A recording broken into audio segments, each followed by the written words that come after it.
Hey guys, this is part 2 of my video, homemade beach wheels for a surf cart. Just a few seconds I'm going to show you a video of how well these wheels worked in the sand. Overall I was very impressed. Make sure to stick around at the end of the video. Like I said, this has been my first attempt at building these.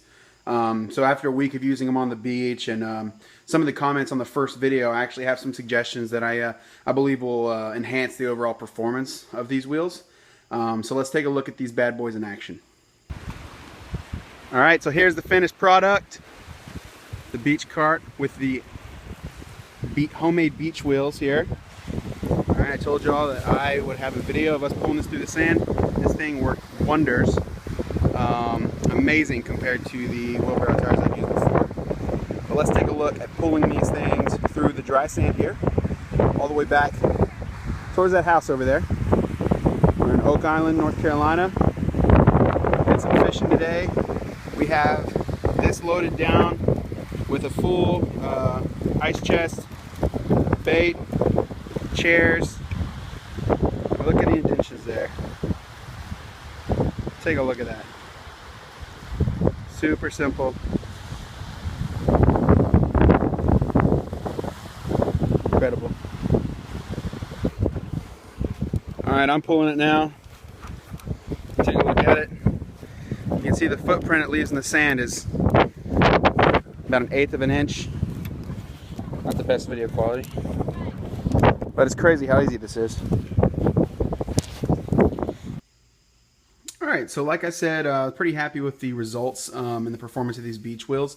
I do have some suggestions that I feel will make the overall experience a little better for you. I didn't really, see these suggestions as a huge necessity, but it really all depends on the load you're hauling and how much weight you're going to be pulling through the sand. I do believe, if you're building these, you might as well go ahead and be better safe than sorry. So originally I'd had the cart, as you can see in the video, with the full, ice, with a full cooler of ice and drinks. I had 2 buckets with a casting net. The other one had my bait and tackle. I had sand spikes. I had 3 folding chairs and my fishing poles. These worked great and very well in the sand. As I tried to increase the load, obviously this is where I encountered some issues.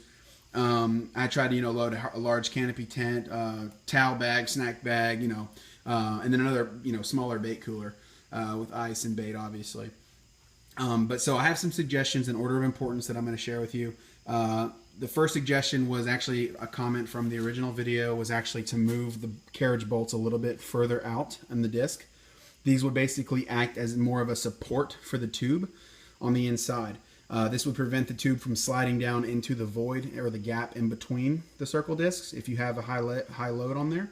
Which I think is absolutely a great idea.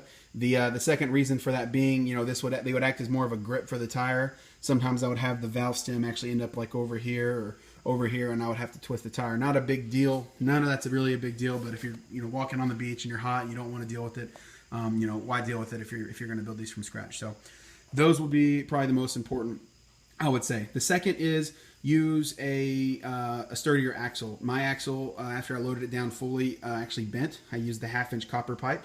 Maybe possibly going and finding a 1/2 inch, solid piece of steel, steel rod. You can pick those up at Lowe's for $5 or $6. Use an angle grinder to cut it down and drill your holes for the locking pins. It's not as easy as the copper pipe, but I think it's, it'd be worth it, exploring that option.